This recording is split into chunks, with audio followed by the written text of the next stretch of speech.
Bonjour à toutes et à tous, bienvenue, troisième jour des Bati Talks, notre lieu d'échange et de débat sur les grands sujets d'actualité. Aujourd'hui, nous allons parler de la résilience de nos territoires. Face aux défis environnementaux, économiques et sociaux, comment nos territoires s'adaptent, se réorganisent, se réinventent. Comment transformer un faisceau de contraintes en facteur d'attractivité? Commençons par nous intéresser à la place de la nature dans la ville, composante essentielle de la résilience. On en parle avec nos deux premiers invités, Jean-François Vigier et Pierre Darmet. Vous pouvez les applaudir.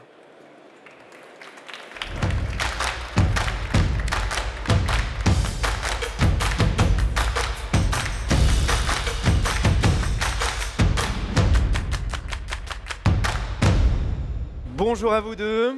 Jean-François Vigier, vous êtes vice-président de l'AMF, l'Association des maires et des présidents d'intercommunalité, coprésident de la commission transition écologique de l'AMF et surtout maire de Bure-sur-Yvette.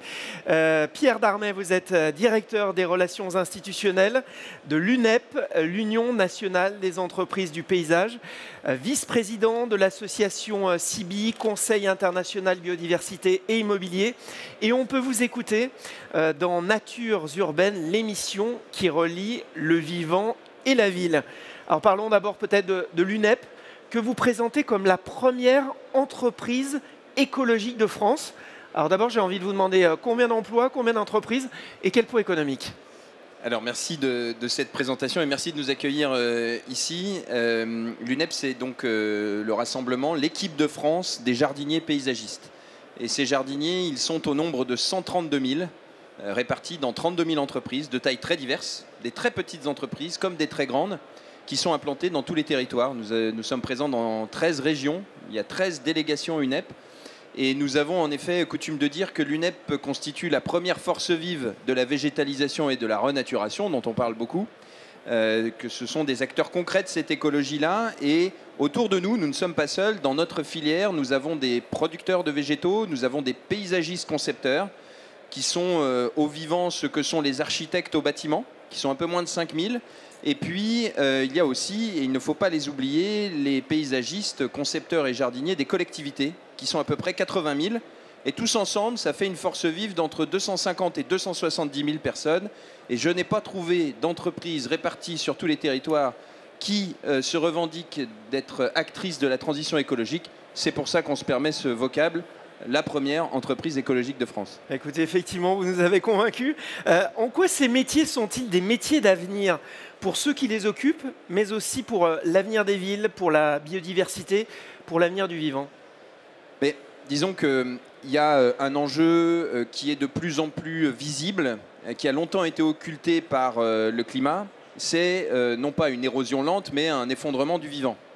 Et ce vivant, nous en faisons partie. Les scientifiques le disent très souvent. Notre écosystème personnel est composé d'énormément d'êtres vivants.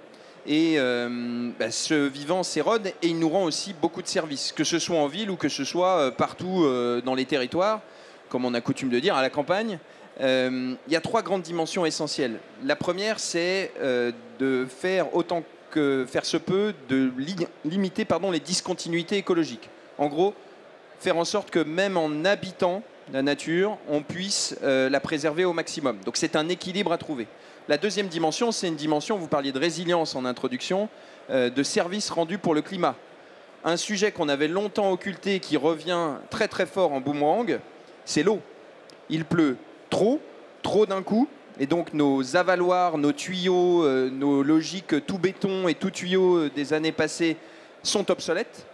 Et on n'a rien trouvé de mieux que des infrastructures vertes pour ralentir, infiltrer et un peu mieux stocker cette eau en période de trop peu d'eau, c'est-à-dire de sécheresse.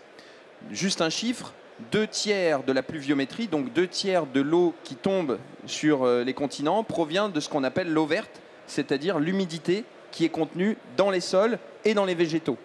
Et puis enfin, la troisième dimension, et monsieur le maire pourra peut-être en témoigner, elle est sociale, au sens de la santé individuelle. Il y a le bien-être. Alors, la santé, telle que définie par l'OMS, c'est un état de bien-être complet. Ça n'est pas que l'absence de maladie.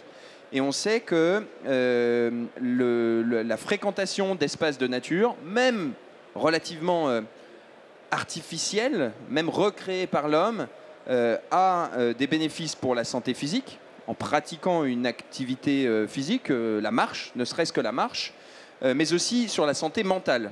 Un institut qui est celui de la nature en ville, qui s'appelle Plantécité, qui a été créé il y a une quinzaine d'années maintenant, a mené une thèse en liant les sciences du vivant aux sciences de la santé et a démontré les mécanismes à l'œuvre sur la santé mentale dont on parle beaucoup. Et puis il y a un autre sujet, c'est que les espaces de nature dans nos communes sont souvent des espaces partagés et ce sont plutôt des lieux où on a constaté un apaisement et un lien. Alors, ça n'est pas automatique, il faut le cultiver, mais il favorise une forme de cohésion là où on a une société qui est très souvent et de plus en plus fragmentée où on oppose plutôt que l'on coud du lien ensemble.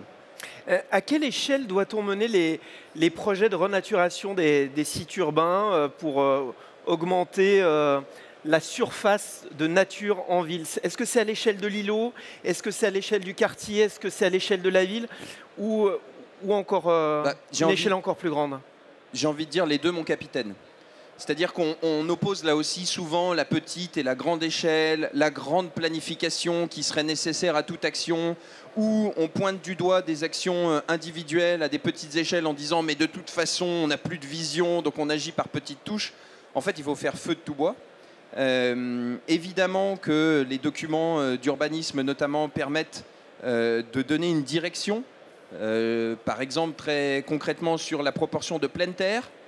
Ça peut être un garde-fou, mais on a aussi besoin d'agir à l'échelle de l'îlot bâti. Les débats sur la sobriété foncière ou ce qui est défini comme un sol artificiel ou qui ne l'est pas. Aujourd'hui, par exemple, un jardin d'un pavillon rentre dans une catégorie de sol artificialisé, n'est pas considéré comme non artificialisé. Évidemment, si l'on a un entretien qui est extrêmement intensif, où on minéralise progressivement sa parcelle, où on tond très fréquemment, où on a une seule espèce végétale, l'impact sur le vivant, sur les sols, sur l'eau, sur la faune, ne sera pas très positif. Donc il appartient à chacun d'agir. Et puis un point important, une métropole comme celle de Lyon, je la cite parce que c'est celle qui diffuse souvent ce chiffre, a noté, a quantifié à 70% la part de ces espaces verts qui sont de maîtrise d'ouvrage privée. 70% des espaces verts de la métropole de Lyon sont privés, en particulier dans les copropriétés et dans le logement social. Et on est très heureux d'ailleurs d'avoir monté une opération avec Grand Lyon Habitat, avec le soutien de la ville et de la métropole de Lyon. Il y a eu, vous parliez de métiers d'avenir, j'ai répondu à côté de votre question. Il y a eu les World Skills, les Olympiades des métiers au mois de septembre 2024. Les jardiniers paysagistes étaient représentés. C'est dire aussi l'intérêt qu'il y a, l'engouement autour de ce métier. Eh bien, nous avons présenté les métiers Place Bellecour à travers un jardin éphémère qui est implanté depuis quelques jours et qu'on va inaugurer bientôt au pied d'un habitat social. Et c'est frappant, quand vous allez dans le 8e arrondissement de Lyon, il y a plus de 20 000 personnes qui vivent dans des logements sociaux. Et pour avoir fait le tour avec le responsable technique, je lui dis, et là, on est dans le domaine public ou on est dans le domaine privé? Et constamment, on change sans changer d'horizon. Une goutte d'eau, lorsqu'elle tombe sur le sol, elle ne va pas regarder si elle est à l'échelle d'un jardin, si elle est dans un espace privé ou dans un espace public.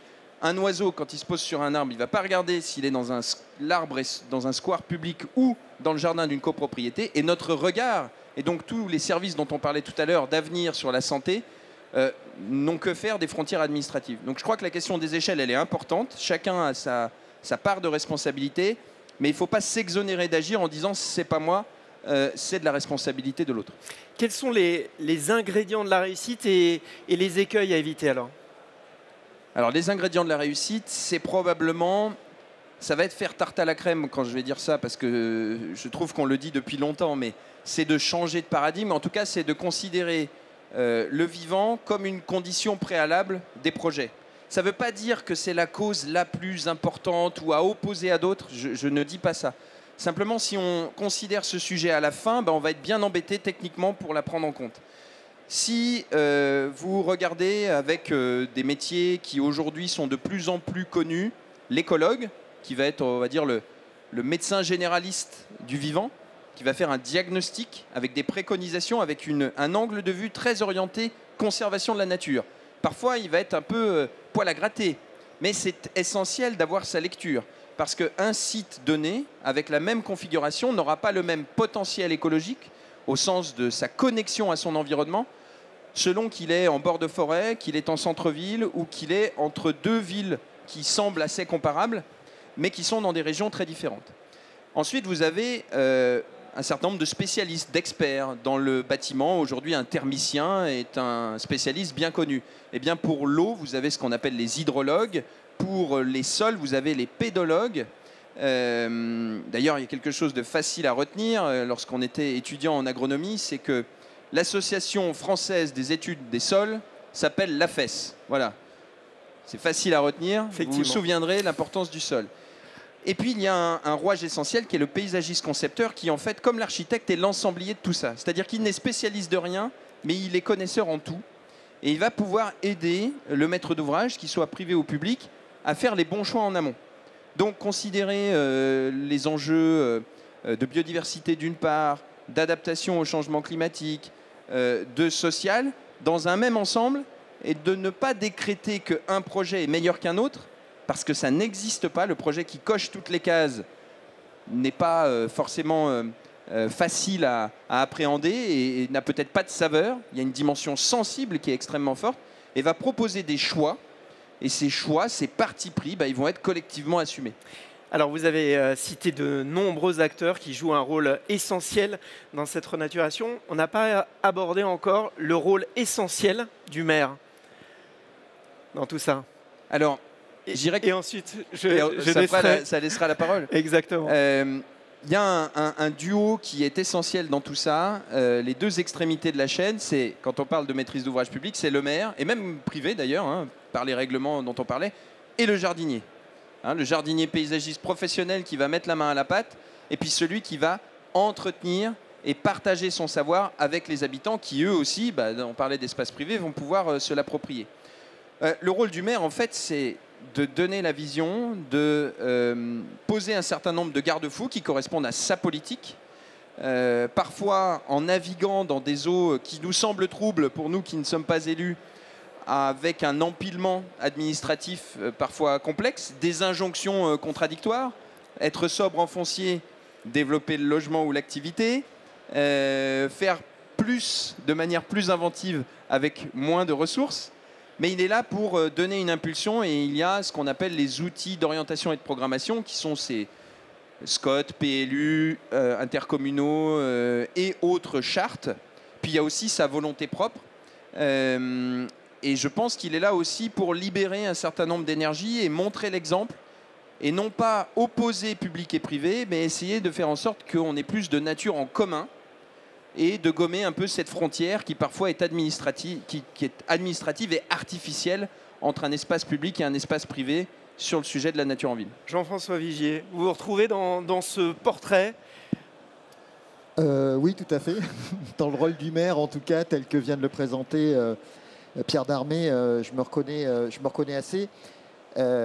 Par contre, moi, aujourd'hui, j'ai une conviction, c'est que je vis le premier mandat à l'issue duquel mes concitoyens me demanderont des comptes sur ce que j'ai fait ou pas fait en termes de transition écologique.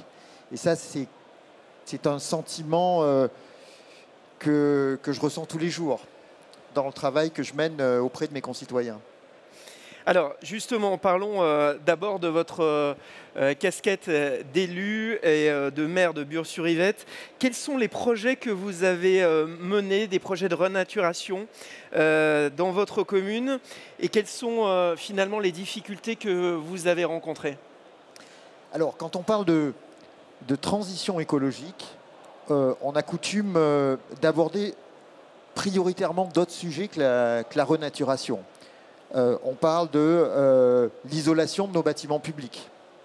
C'est vrai que c'est le poste qui est tout de suite revenu parce que dans nos villes, on a un ensemble de bâtiments publics, que ce soit les écoles, que ce soit les gymnases, que ce soit les centres culturels, que ce soit les hôtels d'entreprise, qui sont pour la plupart des passoires thermiques. Et donc, évidemment, pour isoler thermiquement, pour baisser notre consommation de carbone et pour répondre aussi aux attentes des usagers dans la qualité du service public que nous rendons, on a entamé une course pour rénover énergétiquement tous nos bâtiments. Le deuxième poste qu'on a l'habitude de citer, ce sont les mobilités. Essayer de développer la place du vélo en ville, essayer de renforcer l'offre de transport public. C'est ce qu'on a coutume de faire depuis maintenant plusieurs années. Et je dois dire que, je le dis en tant que maire, mais quand j'échange avec d'autres collègues, on partage un peu ce constat, la question de la renaturation, c'est-à-dire de réintégrer les espaces verts dans la ville, au cœur de la ville, est un sujet qui est arrivé un peu plus tardivement. Pourquoi ? Parce que je pense que quand on parle de transition écologique, on a d'abord parlé des deux thèmes que j'évoquais à l'instant, et moins du retour de la nature en ville. Alors, parce que d'abord, dans une ville, il y a de la nature, le plus souvent. Et on se dit qu'elle est là, et on ne s'est pas dit tout de suite, il faut essayer d'augmenter la place de la nature. Après, quand je vous disais que c'est un sujet qui est arrivé, je dirais, dans nos esprits d'élus locaux et aussi de nos concitoyens, plus récemment, je vais vous prendre un exemple. Dans mon programme municipal de 2020, qui préparait donc les élections municipales de 2020, je ne dis pas un mot sur la végétalisation des cours d'école. Pas un mot. Et je viens d'inaugurer mon deuxième groupe scolaire dans lequel j'ai végétalisé les cours d'école.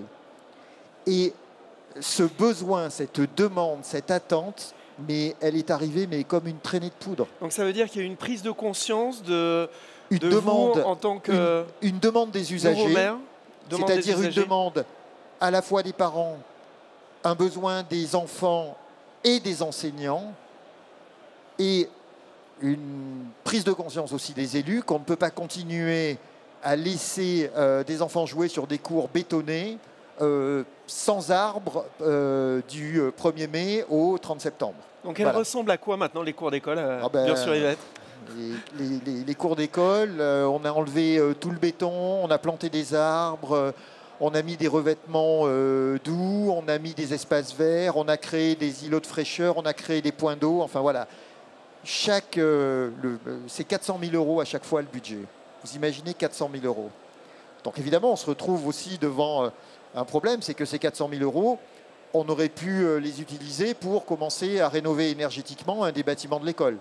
Sauf que on est parti, on raisonne sur la rénovation globale d'un groupe scolaire.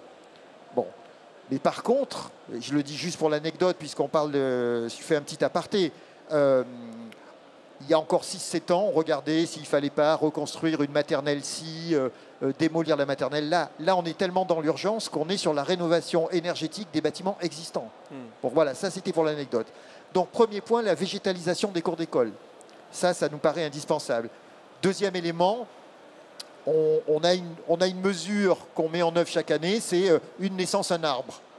Pour chaque naissance dans l'année, on plante un arbre. Et il y a combien de naissances à Bure? À Bure, les bonnes années, 90, 100. D'accord, donc il y a 100 mais ce qu'on a fait, là où je voulais en venir, c'est que avant, dans les premières années, on plantait là où il y avait déjà des espaces verts. Maintenant, moi, avec mes services, on regarde où planter là où il y a du béton. Et là, je peux vous dire, c'est beaucoup plus compliqué. Quand vous voulez, en plein cœur de ville, supprimer du béton, donc c'est souvent du stationnement ou de la voirie pour faire des arbres, c'est plus difficile. Une autre action, notamment sur la prévention des inondations Alors oui, puisque ma commune est sujette aux inondations, on a 2 petits cours d'eau qui souvent débordent complètement. Et puis on est situé dans une cuvette en dessous du plateau de Saclay, hein, entre deux plateaux. Et donc on a, dès qu'il y a des gros épisodes de pluie comme on a connu au mois de septembre, et bien rapidement les bassins de retenue débordent. Et donc là, c'est un travail qu'on doit faire sur la nature avec des entreprises spécialisées pour créer des noues, pour créer des bassins de retenue, pour créer des zones humides, sans porter atteinte à la nature où elle est, mais en essayant de ralentir au maximum l'arrivée de l'eau dans nos centres-villes. Des actions donc très concrètes à l'échelle de Bure-sur-Yvette. Et que Bure ne peut pas mener seul, là c'est plutôt du travail de syndicats intercommunaux. Alors si on dézoome maintenant, est-ce que vous avez d'autres exemples peut-être à nous donner sur une vision, vous qui avez une vision nationale en étant vice-président de l'AMF, sur ces sujets-là? La première, le premier point qui aujourd'hui est à régler et qui n'est pas réglé et dont on n'a pas encore la moindre des solutions à moyen terme, et je le dis au moment en plus le lendemain de l'intervention du Premier ministre pour présenter sa feuille de route, et alors qu'on s'apprête à dévoiler le budget, c'est quel financement pour la transition écologique dans les territoires.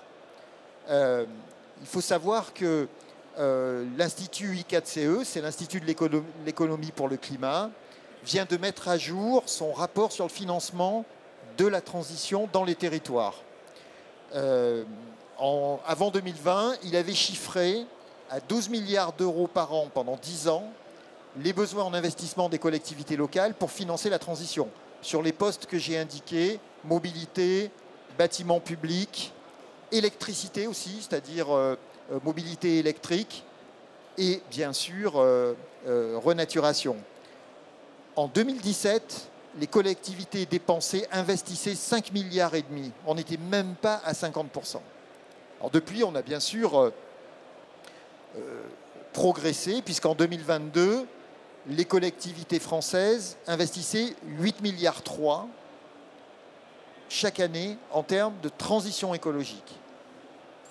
Le problème, c'est qu'on n'est toujours pas aux 12 milliards et que dans le rapport qu'il vient de sortir, l'I4CE, avec la Banque Postale, il estime les besoins à pratiquement 20 milliards d'euros, 19,4 milliards par an entre 2024 et 2030. Donc les besoins sont les mêmes sur une période plus réduite. Et nous n'avons aujourd'hui pas les moyens financiers de faire face à un tel mur de financement sur une durée aussi courte. Puisque finalement, c'est la première fois qu'on se trouve devant une notion à laquelle on n'était pas confronté à une telle échelle depuis que les collectivités travaillent depuis des dizaines d'années. C'est la question de l'urgence. Puisqu'il faut tout refaire dans l'urgence absolue. Et j'imagine que ce sera l'un des messages forts que vous ferez passer lors du prochain congrès des maires de France. C'est le message fort qu'on a déjà fait passer. Ce qu'il faut bien avoir à l'esprit, c'est que dès lors que nous votons des budgets à l'équilibre, avec une règle d'or, c'est celle d'un endettement contenu, puisque l'État surveille notre endettement et notre capacité de désendettement. Tant que nous restons sur des capacités de désendettement à 10, 11, 12 ans avant de rentrer en zone rouge, tant que nous essayons de contenir nos dépenses de fonctionnement pour pouvoir investir et nous endetter sans rentrer dans cette fameuse zone rouge, forcément la décarbonation de nos villes, de nos départements, de nos régions, elle ne peut pas être faite à l'horizon 6 ans comme I4CE en montre le besoin, mais plutôt à échelon 30 ou 40 ans. Et aujourd'hui, nous n'avons pas la moindre solution de la part de l'État pour financer cette transition.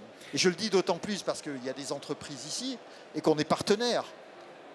Mais aujourd'hui, nous ne pouvons pas aller plus vite que nous voudrions le faire. Et par exemple, moi j'ai 3 groupes scolaires dans ma commune. La décarbonation de mes 3 groupes scolaires, l'isolation énergétique, la végétalisation, il y en a pour 6 ans, 7 ans, 8 ans. Pierre Darmé, une réaction sur le rôle de l'État, sur la question essentielle du financement? Alors, trois petites choses que j'ai notées dans vos propos. La question du coût, la question de pourquoi on a mis si longtemps à s'intéresser à ce sujet, et puis les cours d'école, pour finir sur une note positive. Ce qui est certain, c'est que le coût de l'adaptation est très fort, mais l'inaction coûte encore plus cher. Alexia Le Seur, qui est une agronome et économiste, qui a travaillé chez I4CE, l'Institut que vous avez cité tout à l'heure, rappelait encore récemment des études de l'ADEME qui montrent que l'absence d'investissement dans l'adaptation est bien pire que le fait d'engager des coûts. Et on sait que ça va coûter au moins 5 à 7 points de PIB de s'adapter. Et les rapports disent aussi que ce coût est largement sous-estimé. Donc il y a un mur, comme vous le dites, monsieur le maire, qui est très important. Après, sur le rôle de l'État, je pense qu'il y a effectivement des précisions à apporter. On nous a demandé, nous, organisations professionnelles, l'impact des rabots, des coûts de rabot sur le fonds vert. En novembre 2022, il était indiqué que le fonds vert allait mobiliser 500 millions d'euros pour la végétalisation et la renaturation des territoires. En novembre 2023, la SNB, Stratégie nationale de la biodiversité, disait en novembre 2022, le fonds vert mobilisera 500 millions d'euros. Je vous laisse noter l'absence de concordance des temps. Aujourd'hui, on est incapable, et je pense que les élus sont dans la même situation, d'indiquer combien a d'ores et déjà été versé et donc quel est l'impact du coût de rabot. Ça, c'est sur le coût.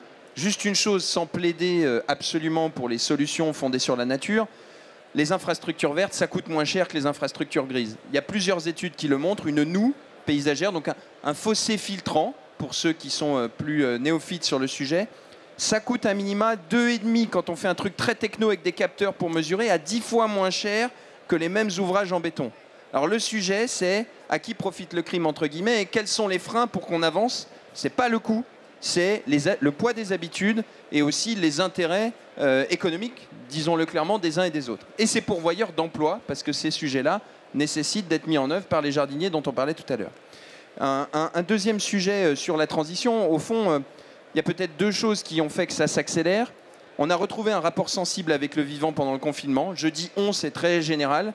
On a vu dans les quartiers à très forte densité, on nous dit ils sont à forte densité, en fait c'est de la promiscuité dans les logements. Et qu'est-ce qu'on fait? On vit dehors. Et on a dit, moi j'étais choqué, parce que j'étais tranquille à la campagne, hein, je vais être très clair, j'étais choqué qu'on pointe du doigt ces populations qui sortaient. En fait, elles ne bravaient pas une interdiction, elles avaient un besoin vital de contact avec l'extérieur, qui est le prolongement de leur espace de vie. Cet extérieur, c'est aussi la cour d'école en pleine canicule, pour abriter des populations fragiles. La fondation qui porte le nom de quelqu'un, d'un religieux dont on essaie de gommer le nom aujourd'hui, avait publié dans son rapport annuel l'année dernière sur la précarité énergétique, avait indiqué que le confort d'été, qui est un euphémisme, était un combat peut-être plus difficile encore que l'isolation en hiver. Donc il y a un véritable sujet là-dessus. Le rapport sensible et puis aussi les sujets environnementaux. Le trop-plein d'eau, vous l'avez cité, les îlots de chaleur.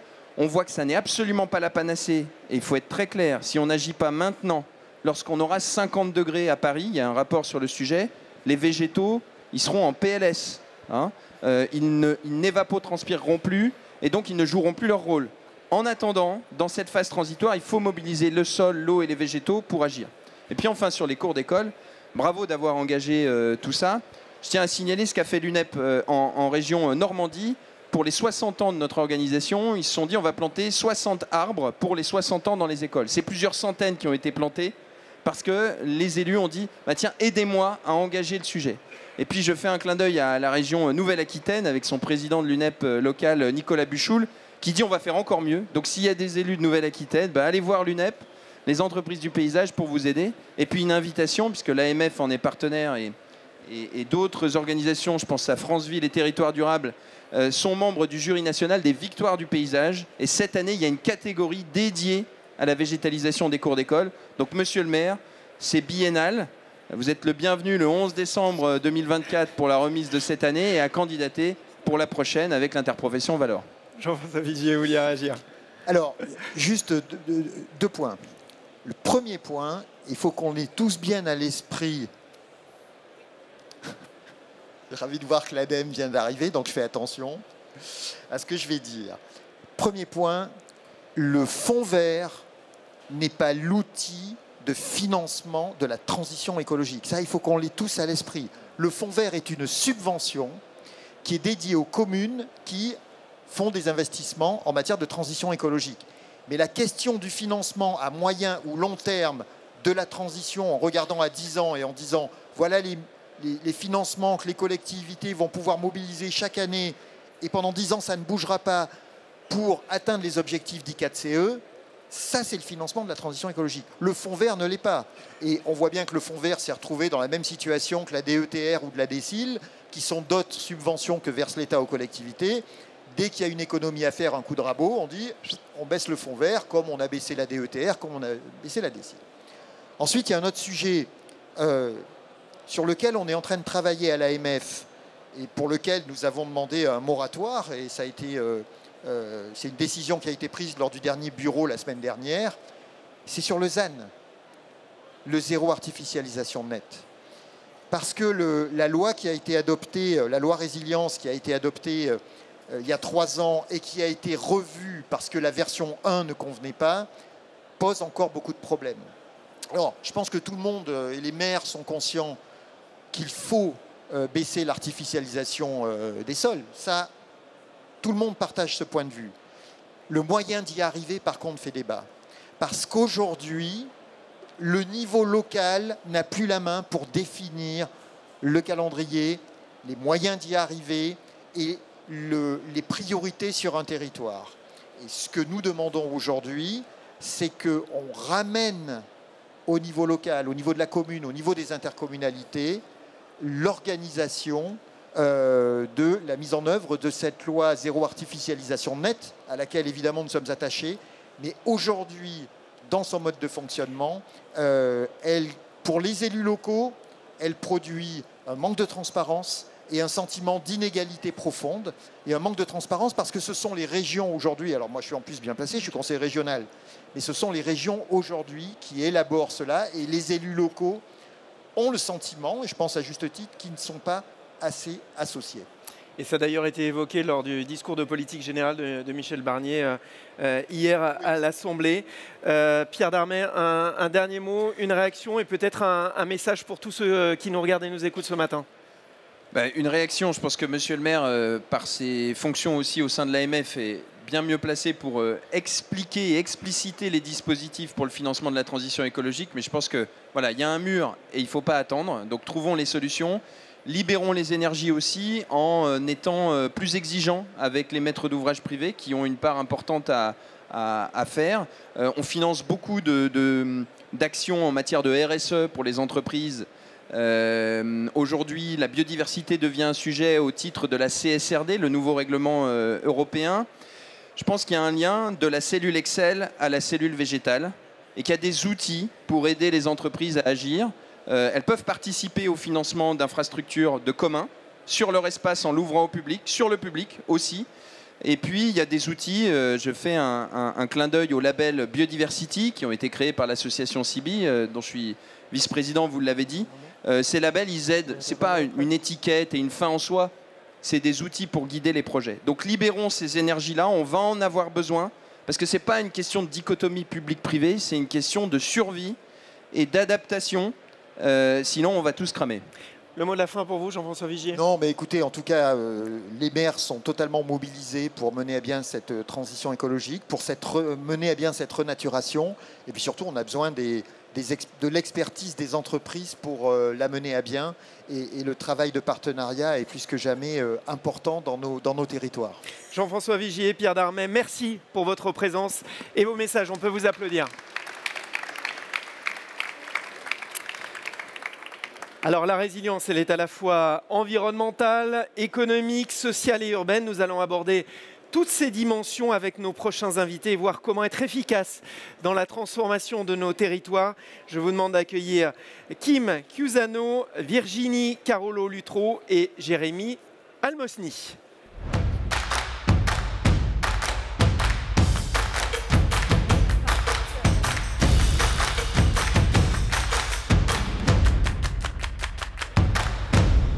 Bonjour à vous trois, merci d'être là pour ce 3e jour de ces Bati Talks.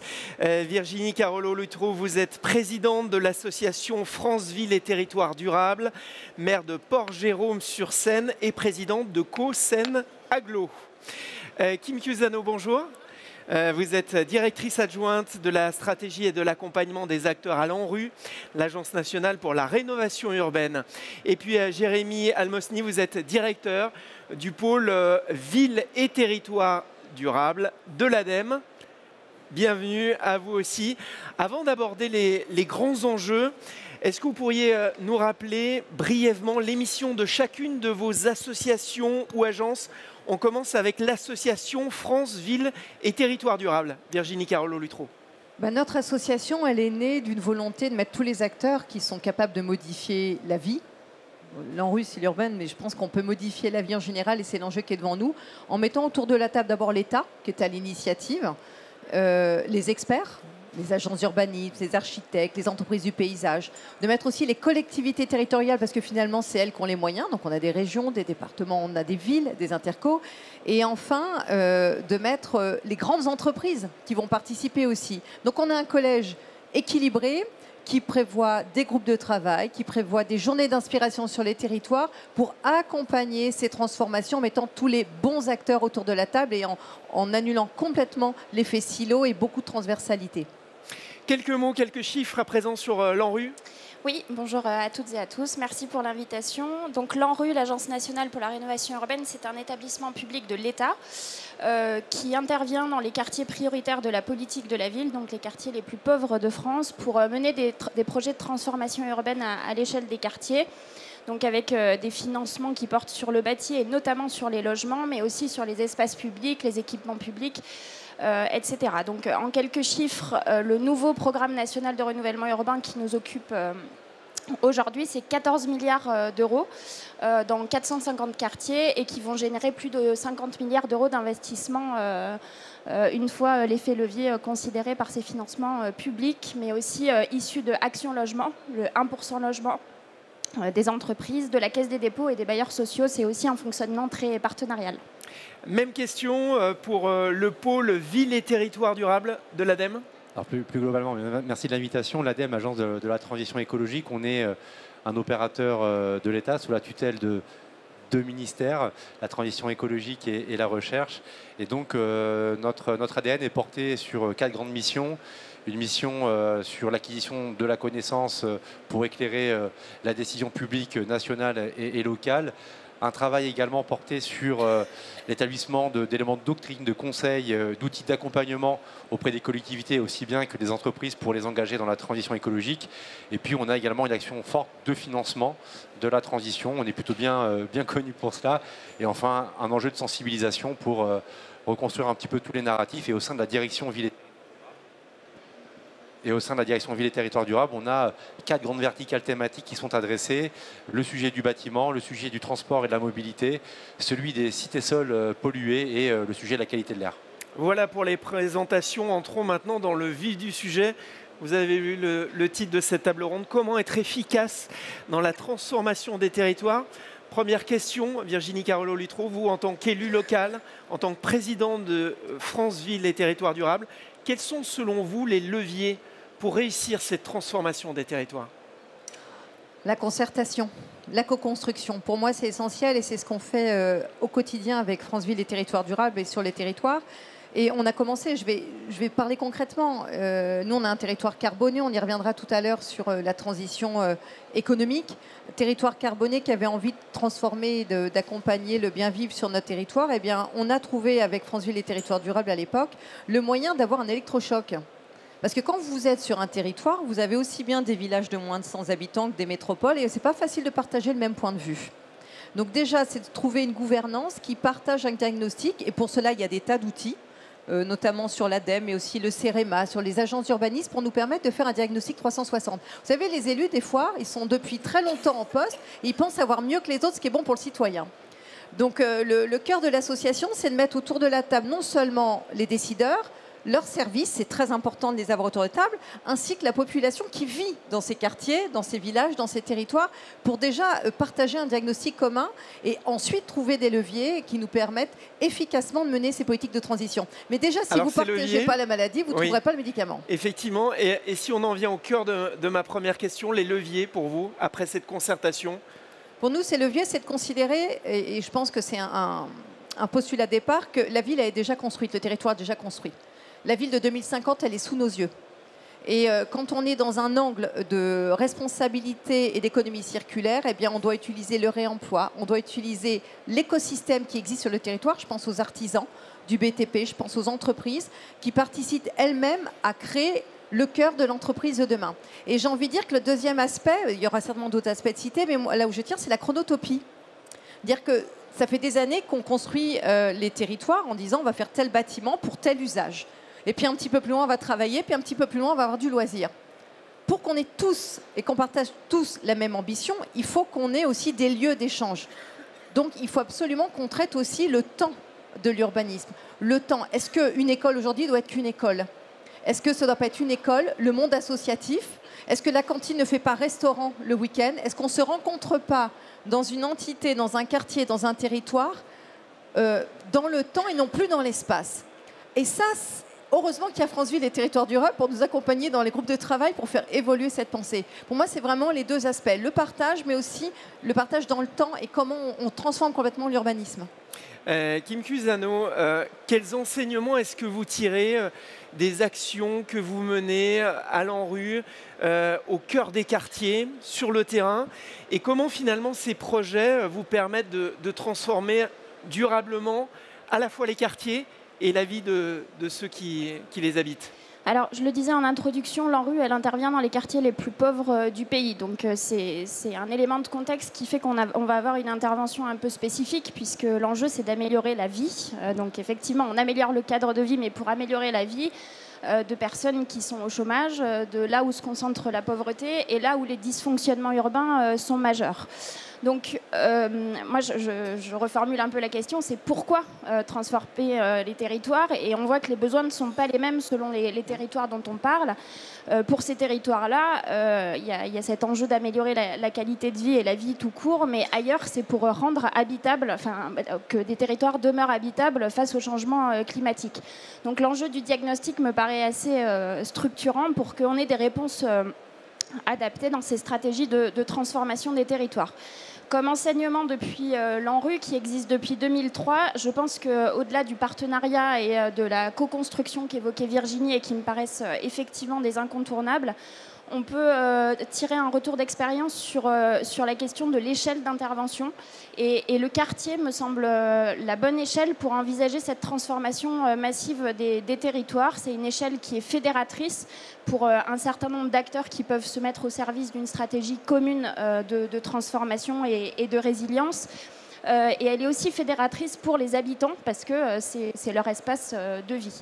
Donc la question de l'échelle et la question du partenariat, j'y reviens parce que je pense effectivement qu'on est face à une œuvre qui doit nécessairement être collective.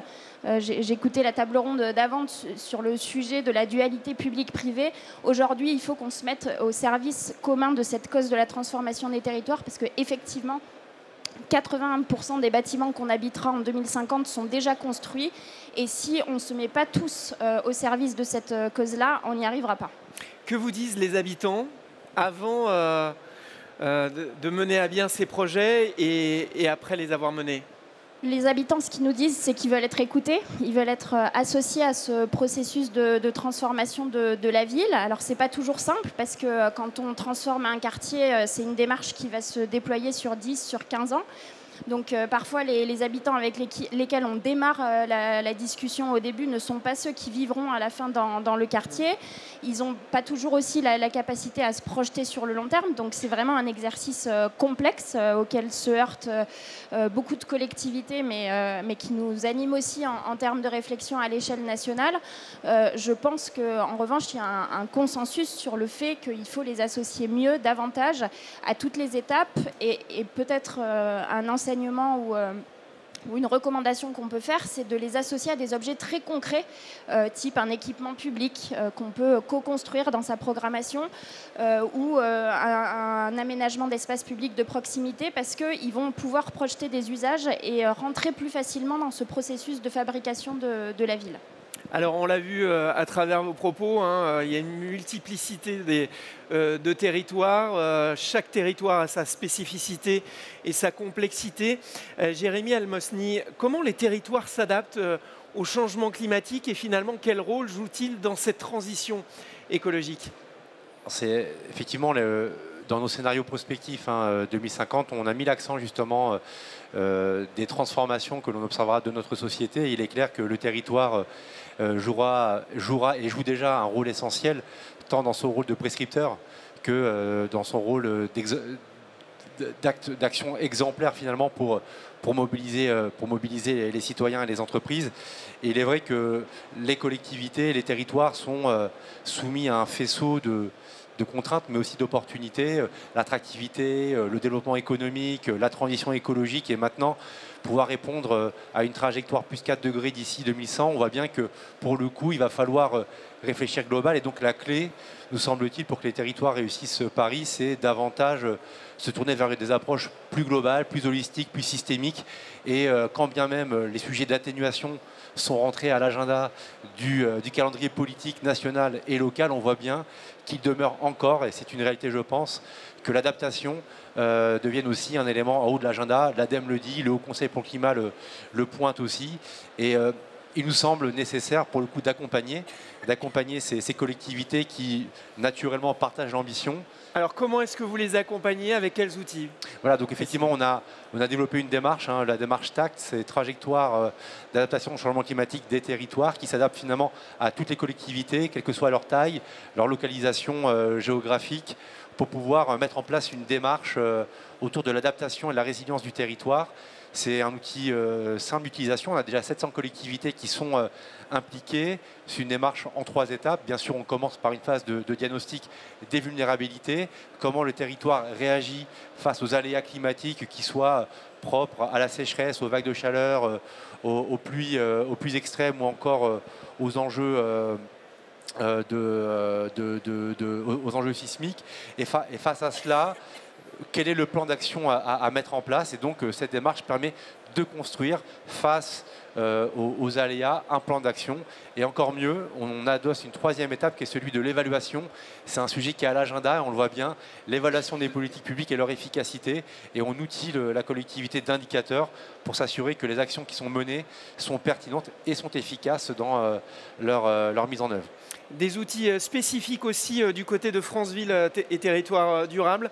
Quelques exemples, sans forcément nous dérouler toute la boîte à outils, mais quelques outils essentiels pour vous. Je crois que la première étape, je l'ai évoqué rapidement, c'est les ateliers d'inspiration. On met autour de la table les différents acteurs. On vient d'en terminer un à Cherbourg, en Cotentin, qui fait face à des défis majeurs. Vous avez le retrait de la côte, tout simplement. Vous avez l'arrivée de 15 000 salariés pour Orano. Et vous avez des difficultés pour pouvoir de nouveau faire de l'habitat avec le zéro artificialisation nette. Déjà, partagez ces constats dans les ateliers d'inspiration. Et nous, on met à disposition nos experts.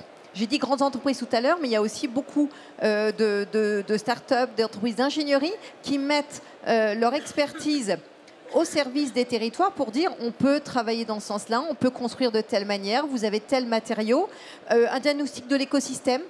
C'est avec qui on peut construire sur le territoire, avec quelle mobilité, parce que c'est extrêmement important aussi pour décarboner les usages d'avoir une mobilité.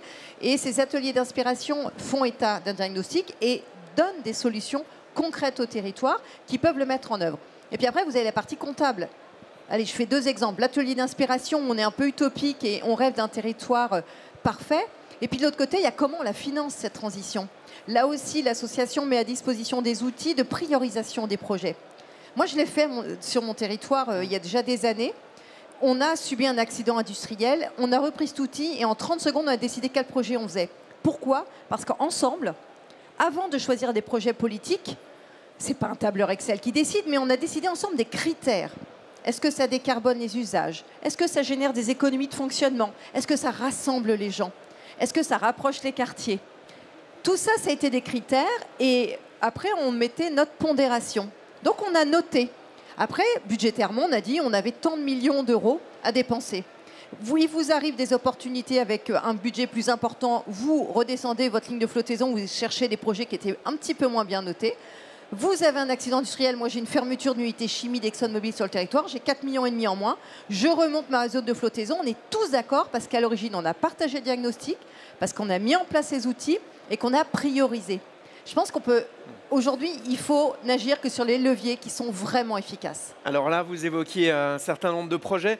Si vous deviez nous citer un projet emblématique, un grand motif de fierté, que ce soit à l'échelle de votre ville ou de votre agglo. Aujourd'hui, un des projets qui pour nous est essentiel, et je crois que ça parlera à tout le monde pour désenclaver les territoires, c'est de remettre un train sur une ligne de fret. Grâce aux ateliers, grâce à la question de comment on trouve des salariés pour les futures entreprises de demain, mais on reparlera de l'industrie. Moi, j'ai un territoire carboné, mais demain, c'est le recyclage et les énergies nouvelles. Faire travailler les gens, faire en sorte qu'ils puissent se déplacer sur le lieu de travail, c'est remettre un train qui utilise le bouclage du fret ferroviaire sur une navette simple, électrique, extrêmement agile, qui rejoint après la ligne Paris-Normandie. Ça veut dire qu'il rejoint le monde entier. Une fois que vous êtes sur la ligne Paris-Normandie, vous pouvez aller à Singapour, travailler, vous faites ce que vous voulez. Vous pouvez faire venir du jus de cerveau pour développer les filières de demain. Vous pouvez aussi donner l'accès. Quand je vous dis que l'écosystème est important, et l'ANRU travaille aussi là-dessus, c'est de dire qu'il faut faire travailler tout le monde sur ces chantiers de renouvellement urbain, de reconstruire la ville sur la ville. Donc c'est l'apprentissage, c'est les métiers de l'insertion aussi. Ça doit servir tout le monde. Et pour ça, emblématiquement, le projet qui est vraiment arrivé en haut, c'est la mobilité décarbonée, remettre un train sur le fret et faire en sorte que chacun ait accès à l'emploi, accès au reste du monde, accès à la culture qu'il y a partout et de se déplacer totalement librement sur le territoire. Et ça a été permis grâce aux critères de priorisation, parce que ça coûte cher. Kim Cusiano, même question, une réussite dont vous êtes particulièrement fier du côté de l'ANRU. Bon, alors moi, je mène aucun projet puisque par définition, on accompagne des collectivités qui les mènent au niveau local, mais un projet réussi, emblématique selon moi, c'est un projet systémique qui va articuler différents leviers d'intervention, différentes échelles d'intervention, une intervention sur le bâti, sur les espaces publics, sur les équipements et les services de proximité, mais aussi une articulation des thématiques qui là aussi doit être systémique et décilotée. Parler de résilience, c'est parler de l'adaptation au changement climatique et de l'adaptation de notre cadre de vie à ce changement climatique, mais c'est aussi renforcer les actions en faveur de la cohésion sociale, de l'inclusion. C'est aussi créer des filières locales pour avoir un développement économique local endogène, et c'est tout ça qui fait qu'on est sur un projet un quartier qui se transforme de manière systémique et ambitieuse sur le long terme. On a Sébastien Maire, le directeur général de France Ville Durable, nous a amenés à Rotterdam, qui est un peu l'exemple inspirant en matière de résilience et qui est exemplaire justement parce qu'il active toutes ces dimensions. On a une place qui va servir de bassin de rétention quand il pleut trop, mais qui va aussi servir d'espace public où se réunissent les enfants pour un moment festif, avec cette logique de réversibilité qui fait qu'on a des usages qui sont évolutifs, mais on a aussi un tiers-lieu qui fait Fab Lab et qui permettent aux habitants de se former, de créer de la valeur économique derrière avec une création d'entreprise par exemple, ou encore des espaces publics qui sont gérés par les habitants aux côtés de la collectivité. Et c'est tout ça, mis bout à bout, qu'on est sur un territoire qui est vertueux dans sa transformation, et je pense que c'est vraiment ce qu'il faut qu'on arrive à pousser dans le cadre de nos politiques publiques à la faveur de ces approches plus intégrées. Alors, vos trois organisations ont mené un projet en commun inspiré par Rotterdam, je crois. Racontez-nous, Jérémy Almosny, comment ça s'est passé? Alors, je suis pas académique. Alors sur ce projet, qui veut C'est celui que je citais à l'instant, du coup, voilà, aux Pays-Bas. C'était le Pays-Bas. Oui. Et quels sont les principaux obstacles qui freinent la transformation des territoires et comment les surmonter? Qui veut s'exprimer d'abord sur cette question? Je reviens sur un point de tout à l'heure, sur la transformation des territoires. Il y a bien sûr la question d'accorder les ambitions vers des projets d'ampleur et globaux. Je pense que l'illustration qui a été faite précédemment donne des éléments d'inspiration sur la faisabilité dans un jeu de gouvernance, dans un jeu de mobilisation. Mais clairement, ce que l'on voit au sein de l'ADEME, je le réédite, sur les politiques publiques locales, la thématique adaptation aujourd'hui n'est pas bien suffisamment adressée. Et je pense qu'il faut qu'on arrive à avoir le langage de l'élu d'une certaine façon, un peu plus. Le fameux coup échoué, mettre en place une stratégie de vétélisation fortement consommatrice en eau qui n'est pas adaptée à une température à plus 4 degrés. C'est de dire que ça va redemander aux citoyens et à la collectivité de réinvestir. Penser construction neuve sans penser justement aux nouvelles normes climatiques auxquelles le bâtiment devra vivre. C'est aussi des coûts échoués et des coûts pour la collectivité. Donc il y a vraiment là pour le coup cet enjeu d'accompagnement. Et Et pour le coup, là je parle plutôt pour le compte de l'ADEME, on a des dispositifs qui sont de prescription, mais aussi des dispositifs financiers. Et je sais que là, Monsieur Vigier, Monsieur le maire a indiqué que le ZAN était certainement re-questionné. Je ne veux pas faire de politique, mais je pense qu'il faut ne pas hésiter à saisir des opportunités, reconstruire la ville sur la ville, réparer la ville sans l'étendre, c'est possible. Et je voulais évoquer tout particulièrement l'opportunité qu'offrent les friches industrielles. On a 150 000 hectares aujourd'hui en France, c'est l'équivalent de 10 ans d'urbanisation sur les précédentes années si on maintenait un rythme équivalent, ce qui n'est pas l'objectif de la loi ZAN, mais ça veut dire qu'on a pour le coup des opportunités et qu'on regarde de plus près ce que ça offre comme opportunités, elles sont nombreuses. Déjà, elles permettent de répondre à de nombreuses politiques publiques de végétalisation, des politiques publiques d'énergie renouvelable, de rebond industriel, mais elles offrent aussi des externalités positives qui sont peu appréciées par des aménageurs. Typiquement, dans mon bilan économique, si je reconvertis une friche, je vais faire du désalimentage, je vais faire de la déconstruction, je vais faire de la dépole, et c'est compliqué, mais en réalité, c'est des gains sur les infrastructures, c'est de la revitalisation de centres urbains, mais pas qu'urbains, aussi de centres-bourgs, et ça, c'est peu évalué dans le bilan et dans l'assiette économique du projet, et on voit apparaître des projets portés fortement par de la maîtrise d'ouvrage publique en considérant ces externalités positives en faveur du territoire et générateurs d'économies extrêmement intéressants. Et là, pour le coup, l'ADEME aussi dispose de nombreux outils, Mutafriche, Bénéfriche, le Fonds Vert, pour mettre sur pied ces projets autour des friches urbaines. Virginie Carolo-Littrou, oui, vous vouliez réagir ça sur me les fait friches? réagir. Peut-être que je prends un contre-pied, peut-être une image qu'on a des élus, mais moi je suis pour une sobriété heureuse. Enfin, le ZAN est une véritable opportunité justement de traiter différemment le concept d'urbanisation, d'aménagement du territoire. Et j'entends aussi bien les grandes métropoles que les territoires ruraux. C'est un formidable outil de dialogue. On parle de frugalité heureuse sur le recyclage. Je pense qu'on doit travailler sur une sobriété foncière acceptée et heureuse. Pour démontrer, on doit laisser l'eau ruisseler. Et ça, c'est un frein. Il va falloir vraiment qu'on change de paradigme, qu'on arrête de se plaindre de tous ces outils. Par contre, je me plaindrais d'un truc. Alors, il n'y a pas de ministre là, mais c'est le manque de stabilité. Le ZAN, exactement ce que vous disiez, on revient dessus. On va faire un moratoire pour regarder. Non, à un moment donné, stop. Nous, on est engagés, on a trouvé nos critères, on a négocié avec l'industrie et l'habitat, on a négocié avec la région, on a négocié avec nos voisins, j'ai négocié avec mes maires ruraux. Il ne faut pas qu'on rouvre la porte. Donc stabilité, simplicité. Stabilité, visibilité, ça l'aide dans les financements. Le fonds vert, on l'a évoqué rapidement tout à l'heure. Le fonds vert, non, à un moment donné, ça part d'un projet. Il y a un territoire qui a un projet, qui travaille avec l'ANRU, qui travaille avec l'ADEME, qui travaille avec le préfet, qui est quand même le service déconcentré de l'État. On lui dit, voilà ce qu'on veut faire et voilà ce qu'on veut obtenir comme résultat. Pour ce faire, il nous faut des financements là-dessus. Ça, on peut s'arranger. Là, on va faire des économies de fonctionnement et on marche pour 6 ans. Il faut arrêter de changer les règles du jeu au milieu de la partie. Ça, je pense que cette construction, elle est à très long terme. Il faut absolument que je pense que nos décideurs, j'en fais un petit peu partie, à toute petite échelle, mais pensent stabilité, contractualisation. Il y a un territoire, il y a un projet adapté. Les partenaires se mettent autour de la table, on signe tout ça et on déroule. Je pense que c'est vraiment essentiel là-dessus. Et la concertation. Quand vous avez un projet, à un moment donné, vous avez posé la question aux habitants qui vivent sur le territoire. Je le redis, vaut mieux le dire 2 fois que pas du tout. Vous voulez réagir là-dessus? Oui, je me permets juste d'apporter un élément, mais qui est certainement connu de tous. La question du mètre carré disponible pour quoi faire va être fondamentale. Je veux dire que la sobriété foncière, telle que vous l'avez indiqué, devient essentielle. On va avoir des enjeux de rebond industriel, c'est un élément qui a été évoqué, des enjeux de développement de d'ENR, des enjeux d'alimentation locale, de souveraineté, d'attractivité, de transition écologique. Et si finalement on n'est pas capable de planifier avec de la stabilité, de la lisibilité, tout cela, on n'atteindra pas les objectifs. Donc il est vraiment important, dans une logique de gouvernance, dans une logique d'anticipation et de planification, qu'on soit en capacité sur un territoire, savoir ce que l'on fait des mètres carrés mobilisables. Donc ceux déjà artificialisés, on les utilise pourquoi? Et puis comment on est en capacité de pouvoir mobiliser de nombreuses innovations qui existent déjà et qui sont pour le coup assez forte en France. On a un tissu d'acteurs économiques qui innovent et on en accompagne de nombreux pour pouvoir justement réparer la ville sur la ville, quoi. Alors on a évoqué l'instabilité, on a évoqué la complexité. Quels sont les autres obstacles selon vous qui freinent la transformation des territoires et comment est-ce qu'on peut les surmonter, pardon ?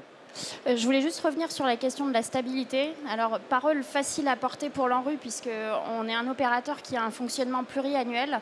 Mais ça, c'est vraiment un retour d'expérience, ouais, la chance, qui est fondamental. C'est-à-dire que nous, quand on finance un projet, on s'engage sur 10 ans, sur 15 ans. Et ça, effectivement, c'est un vecteur de sécurité pour une collectivité qui lui permet de bâtir son partenariat local et c'est extrêmement décisif. Donc, là, c'est mon avis personnel, mais je pense que si plus de politiques publiques étaient fondées sur ce principe de la pluriannualité, ce serait beaucoup plus simple pour les territoires. Ensuite, sur les obstacles à cette résilience, cette transformation des territoires, je vais prendre aussi le contre-pied, mais par rapport à la sobriété heureuse, c'est un changement de culture. En fait, on dit les solutions existent, on est tous d'accord sur le fait qu'il faut y aller, etc. Je ne suis pas tout à fait d'accord. Quand on regarde une étude récente du CEREMA sur le recul du trait de côte, qui chiffre les propriétés individuelles comme les équipements économiques qui vont être rayés de la carte d'ici 2040-2050 et qu'en même temps on voit que les prix de l'immobilier ne bougent pas sur toute la côte atlantique où on a des prix qui s'exercent et qui sont similaires à ceux de Paris, c'est qu'on a un marché qui ferme les yeux sur une réalité qui est celle des effets très concrets du réchauffement climatique. Et ce type d'indicateur, il faut qu'on le prenne comme une alerte collective sur le fait qu'il faut faire évoluer notre regard sur la situation. Et c'est ce que disait le monsieur sur le siège avant nous. On n'a plus le choix. On n'a plus le choix. Et ce changement de culture, il est nécessaire. Et il n'est pas forcément néfaste. C'est-à-dire que oui, ça coûte cher. C'est plus compliqué de rénover que de construire sur un champ de patates. Mais on a les techniques pour le faire. On a des financements publics au niveau national qui se structurent progressivement pour aller vers ce type d'opération. Et on a aussi des retours d'expérience sur des opérations plus frugales qui peuvent se faire à coût constant. C'est le cas sur les cours Oasis, qui était également évoqué avant, mais comme sur d'autres sujets. Donc, changement de paradigme, changement de culture, qui est un peu vertigineux parce que ça fait peur de se projeter dans le monde de 2050. Je pense qu'on est tous d'accord là-dessus. Mais en même temps, on n'a plus le choix et il y a des moyens d'avancer sur le sujet, là, pour le coup, au service de cette sobriété heureuse qu'on appelle tous de nos voeux. Virginie Carolo-Lutron. Oui, alors ça m'inspire beaucoup, notamment parce que j'ai participé à Rouen, capitale européenne de la culture, et on a vraiment travaillé sur l'adaptation climatique des territoires autour de l'axe Seine, parce que la Seine, elle a été là il y a longtemps. Puis nous, on s'est dit qu'on allait la dominer, qu'on allait en faire ce qu'on voulait, que ça allait être un outil économique, sauf qu'aujourd'hui, elle se rappelle à notre bon souvenir en disant c'est moi qui commande, je vais déborder, je vais noyer vos usines, je vais noyer vos habitations, je vais foutre en l'air vos points de captage avec de la salinité issue de la mer. Comment vous allez faire maintenant? Et on a travaillé tout cet aspect-là pour pouvoir le plus largement possible convaincre tout le monde et faire prendre conscience par la culture. C'est mettre peut-être une statue, une œuvre d'art au milieu d'une usine qui dit, bah voyez, dans 20 ans, l'eau, elle est là. Comment on construit demain? Est-ce qu'on continue à mettre 1 mètre au-dessus de la côte naturelle ou on fait en sorte que l'eau rentre et s'évacue sans qu'il y ait de danger pour l'industrie? En Chine, c'est ce qu'ils font. En Chine, il y a des usines phénoménales où, une fois que c'est inondé, l'eau repart. L'activité qui doit être mise en sécurité, le personnel, l'électricité, les parkings sont inondés, ils se débrouillent. Et nous, on ne sait pas faire ça aujourd'hui. Je pense que ça, c'est aussi un frein. L'autre frein que je vois, pour répondre à votre question, je l'ai vécu sur la rénovation énergétique des bâtiments. Je me retrouve face, alors je suis désolée, il y a probablement des architectes ici qui nous proposent de mettre de la clim en Normandie dans nos bâtiments. Parce qu'il y a 2 bureaux qui vont avoir 26 degrés, probablement 4 jours en août. Pas cette année. Clairement, Normandie, c'était pas the place to be pour pouvoir avoir de la chaleur. Mais je pense que là aussi, dans la formation de tous ceux qui vont accompagner les territoires, le particulier sur la rénovation énergétique, mais aussi tout ce qui est décret tertiaire, donc sur les bâtiments, il va falloir qu'on se forme aux outils de demain. Il faut accepter d'avoir un peu chaud, il faut mettre des ombrières, il faut déconstruire les baies vitrées, remettre des cloîtres. Je pense à Sébastien qui participait à ces travaux-là quand il était à la ville de Paris, où on finalement reconstruit à l'ancienne. moi je remets du torchis, même dans des bâtiments publics, parce que c'est un meilleur isolant. Et tout ça, eh bien, c'est encore des freins, parce qu'on a l'impression que tout ce qui est à l'ancienne, c'est démodé, il n'y a que la technologie qui nous fera gagner, et je pense que c'est absolument pas vrai. Il faut repenser à ce qu'on faisait il y a 100 ans ou 150 ans, c'est certainement plus intelligent de construire comme ça. Jérémy Almosny. Oui, moi je trouve que c'est extrêmement intéressant et il faut absolument qu'on vous fasse parler un peu partout parce que c'est je trouve hyper structurant. Et je prends des sous de l'ADEME au passage. Voilà. Bon, en raison de plus alors. Mais je voulais juste évoquer l'enjeu des blocages qui sont aussi liés à l'acceptabilité. Alors c'est un mot un peu valise parce qu'on peut aller plus loin derrière sa définition, mais l'acceptabilité d'une collectivité et aussi des citoyens est certainement à travailler un peu plus. Vous avez évoqué la culture pour évoquer le narratif, mais nous on a tendance à dire au sein de l'ADEME sur nos études concernant les changements de comportement, on a quatre conditions. La première condition, c'est bien sûr l'accompagnement de proximité. Ça veut dire qu'il faut que ceux qui agissent soient accompagnés dans l'acquisition de connaissances, dans les compétences, mais aussi dans le faire. Donc ça peut être du pair à pair par des élus qui sont pionniers et en capacité d'inspirer, aussi bien que des accompagnements d'opérateurs tels que l'ADEME. Il y a l'enjeu aussi de l'équité sociale de la mesure, parce qu'il y a la contribution à l'effort. Il y aura quelque part probablement une sobriété joyeuse, on n'en doute pas, mais il y aura une contribution à l'effort, mais il faut qu'elle soit équitable. Et donc la question des publics fragiles, des quartiers prioritaires, fait partie des éléments, je pense, essentiels.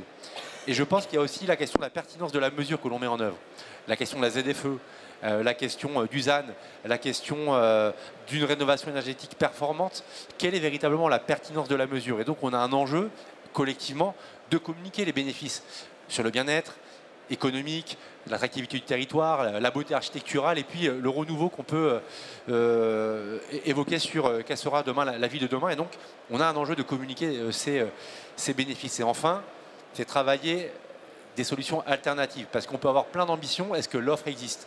Est-ce que je peux agir? Est-ce que je peux le faire? Donc à l'instar de ce que vous nous avez dit, des illustrations inspirantes, des expériences inspirantes, il faut savoir les capitaliser, les faire connaître. Et là, pour le coup, on a un enjeu global de centres de ressources accessibles pour pouvoir illustrer des initiatives. On a remis hier un trophée des bâtiments résilients au collège Voltaire de Rémoulins.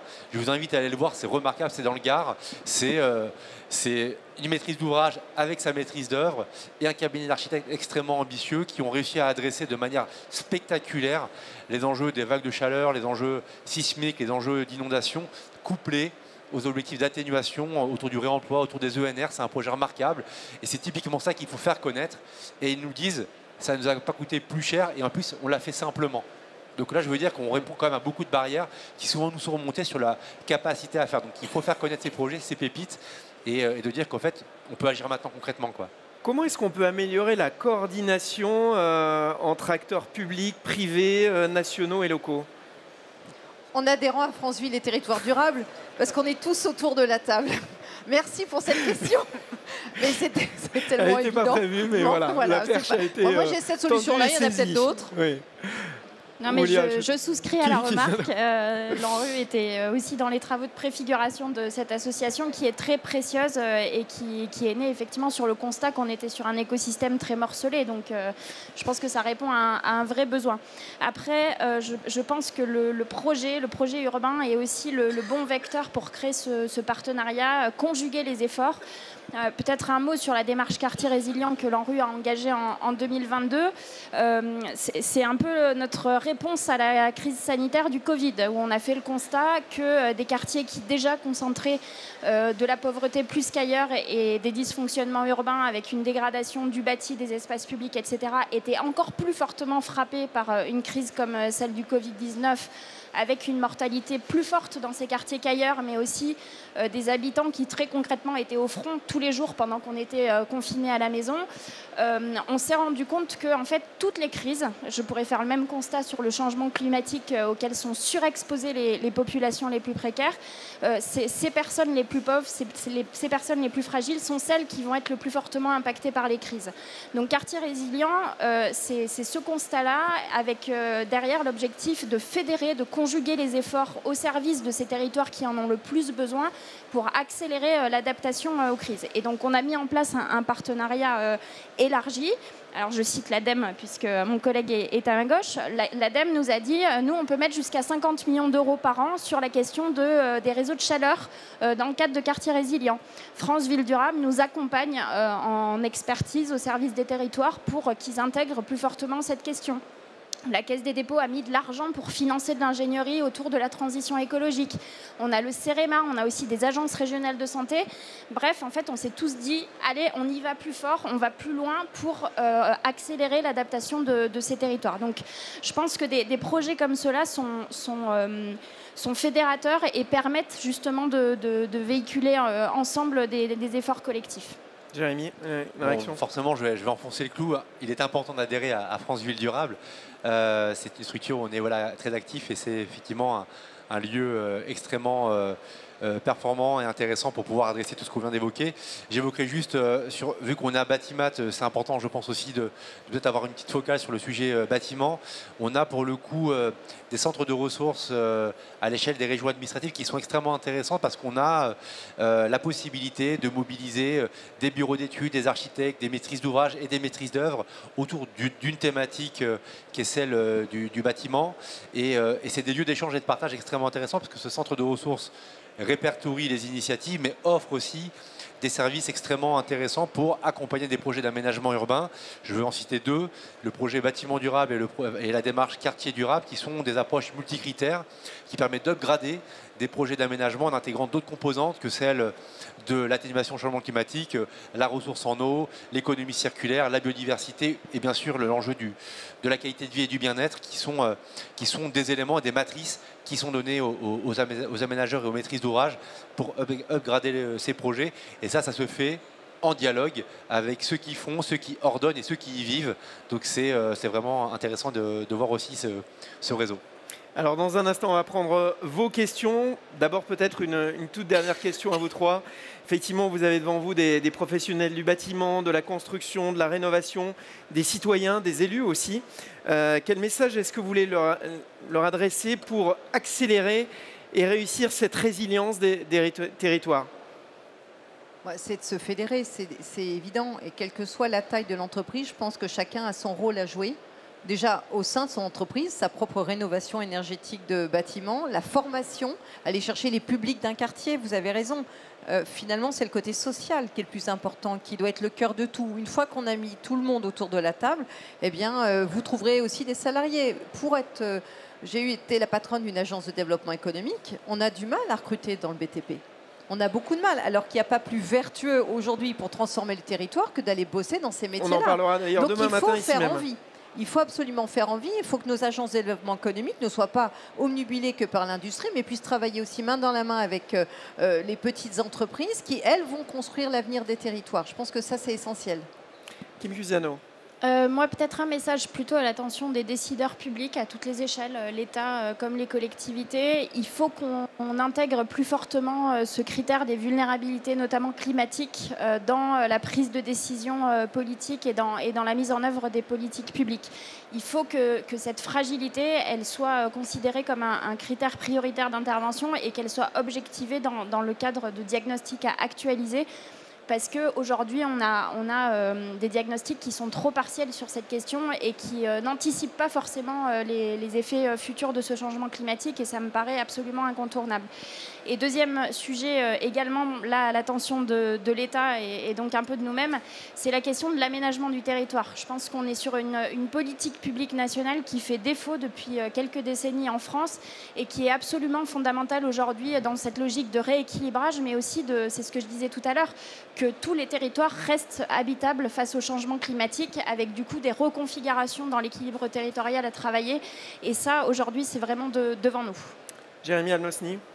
Alors, moi, forcément, j'évoquerai... si vous avez évoqué les collectivités, les entreprises, les acteurs du bâtiment et puis les citoyens, c'est de dire...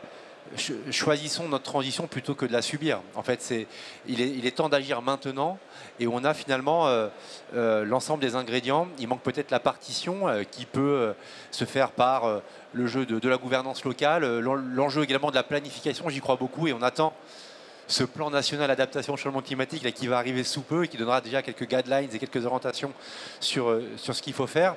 Et donc finalement, quand on est dans cette transition choisie, c'est qu'on peut très naturellement en identifier des vraies opportunités qui cochent un peu toutes les cases. Il faut lever peut-être des croyances ou des peurs ou des inquiétudes. On évoque sobriété, on y adosse la décroissance. Moi, je vous garantis qu'elle offre des opportunités d'emploi, des opportunités de croissance pour le secteur industriel et le secteur économique. Lorsqu'on parle de contraintes de la sobriété pour les citoyens, c'est une façon aussi de repenser ses modes de vie et son quotidien qui génère, et on le sait, davantage d'interactions entre humains et la nature et d'opportunités. Donc on a véritablement ça aussi à travailler dans le narratif, lever ses peurs, lever ses craintes pour faire de cette transition une transition choisie et non subie, parce que quoi qu'il en soit, et là j'en tombe un petit peu dans la phase un peu terreur, on va être confronté à des transformations de notre environnement, qu'on le veuille ou non. Donc voilà, relevons le défi ensemble, collectivement, et on peut faire des choses superbes, quoi. Allez, on va prendre quelques questions. Monsieur, au premier rang. Allez-y, c'est bon. C'est bon, ça va, merci. Quand on va parler d'aménagement de territoire, je vais m'interroger sur les outils de l'urbanisme réglementaire, prévisionnel et de l'urbanisme opérationnel. Comment cette boîte à outils va nous permettre d'agir de manière efficiente sur les territoires? C'est la première question. La seconde question est adressée à Madame la directrice adjointe de l'ANRU. Comment vous articulez le renouvellement urbain avec la politique de la ville et les leviers de la politique de la ville de manière efficace, et ainsi que comment vous avez déployé les outils de la maîtrise d'ouvrage social en termes d'accompagnement social de la population et quel impact ça a donné à vos projets. Dernière question, ça s'adresse à monsieur le directeur d'ADEME. Ça concerne le référentiel que vous avez adopté en termes d'efficacité énergétique ou de développement urbain durable. Faites-vous allusion aux objectifs du nouvel agenda urbain sur lequel nos pays respectifs sont censés rendre compte au bout de tous les 4 ans dans le cadre des rapports de la mise en œuvre du nouvel agenda urbain qu'on soumet à l'ONU Habitat? Je vous remercie. Alors, question... vous avez une question chacun, peut-être? Outil réglementaire, c'est ça. Réponse courte. C'est bien ça, j'ai l'impression de dire tout le temps la même chose, on met tout le monde dans le même couloir. C'est-à-dire qu'aujourd'hui, c'est les instructeurs de droit des sols, ceux qui instruisent les permis de construire, qui sont à l'origine de l'élaboration du SCOT avec des ingénieurs en planification. C'est les mêmes qui vont instruire sur le terrain, qui écrivent et qui tiennent le stylo. Et c'est mes 700 réunions de concertation avec les maires et les habitants sur une évolution de révision de schéma de cohérence territoriale et de plan local d'urbanisme intercommunal qui va donner tous les règlements. C'est près de 750 réunions pour mettre tout le monde d'accord. Nous, on a fait comme ça. Alors, c'est long, hein. C'est assez long. Ça fait quelques années qu'on est dessus. Mais aujourd'hui, demain, on va gagner en efficacité, on va gagner en recours, c'est clair, et on va gagner en prospective, parce que là, on a stabilisé les choses pour 10-20 ans. Kim Cusiano sur l'ANRU. Alors sur l'articulation renouvellement urbain politique de la ville, elle est essentielle. Nous, on travaille beaucoup sur ce sujet à l'échelle nationale avec l'ANCT, l'Agence nationale de la cohésion des territoires. Mais la déclinaison, elle doit se faire au niveau local. C'est-à-dire que ça se passe dans le contrat de ville, c'est à la main des collectivités en lien avec les services locaux de l'État. Et pour dire les choses très franchement, ça ne fonctionne pas toujours. Les violences urbaines qu'on a pu observer en France à l'été 2023 ont aussi révélé le fait que même quand on avait amélioré de manière très massive le cadre de vie, on avait encore des indicateurs sociaux qui étaient très dégradés dans ces quartiers, justement parce qu'il arrive que l'articulation avec la politique de la ville fasse défaut. Donc là-dessus, c'est un axe d'amélioration collectif au niveau local. On a des collectivités qui restent quand même organisées avec d'un côté des services qui gèrent la rénovation urbaine et d'autre part des services qui gèrent la politique de la ville, alors que tout ça doit se croiser et se construire ensemble. Je parlais tout à l'heure de la nécessité d'avoir une approche systémique, y compris sur les enjeux de cohésion sociale et de développement économique. C'est un impératif qu'il faut mieux travailler au niveau local. Oui, et donc si j'ai bien compris votre question, c'est vis-à-vis de notre référentiel, en quoi ça répond aux objectifs de l'agenda urbain?